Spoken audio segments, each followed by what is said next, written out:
Sometime in the water, sometime in the water, sweet Jesus, He carried me. Sometime in the water, sometime in the water.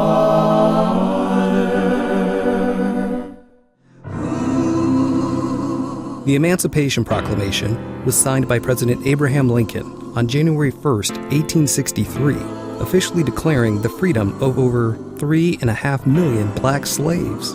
However, news didn't make it as far as people would have originally thought. The American Civil War began on April 12, 1861, and 4 long years later, the Confederacy was defeated at the total cost of 620,000 Union and Confederate soldiers as of June 2, 1865. By the time the war ended in 1865, about 180,000 black men had served as soldiers in the U.S. Army. This was about 10% of the total Union fighting force. About 90,000 were former or contraband slaves from the Confederate States. About half of the rest were from the loyal border states, and the rest were free blacks from the North. 40,000 black soldiers died in the war, 10,000 in battle, and 30,000 from illness or infection. During the war, slavery in Texas was relatively unaffected because the state experienced no large-scale fighting or significant presence of Union troops. Many slave owners from outside the Lone Star State viewed it as a safe haven and moved there with their slaves.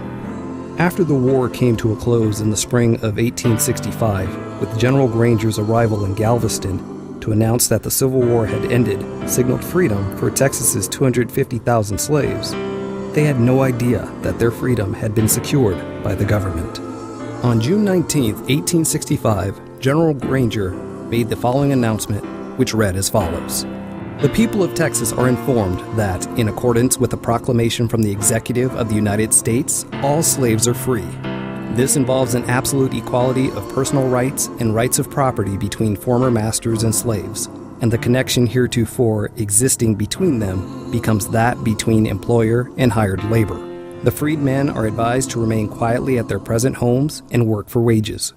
They are informed that they will not be allowed to collect at military posts, and that they will not be supported in idleness either there or elsewhere.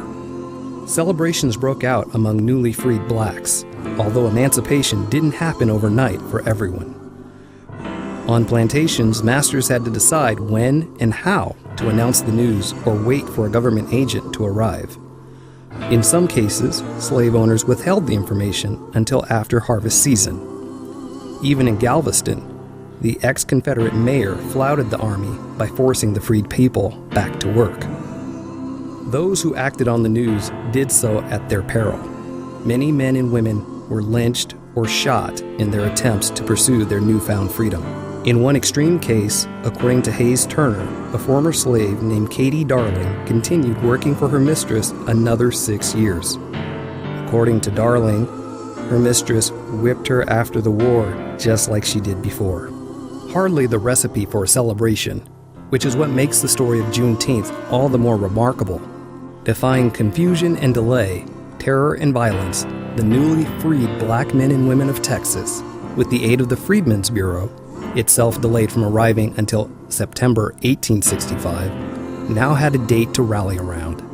In one of the most inspiring grassroots efforts of the post-Civil War period, they transformed June 19th from a day of unheeded military orders into their own annual rite, Juneteenth, beginning 1 year later in 1866.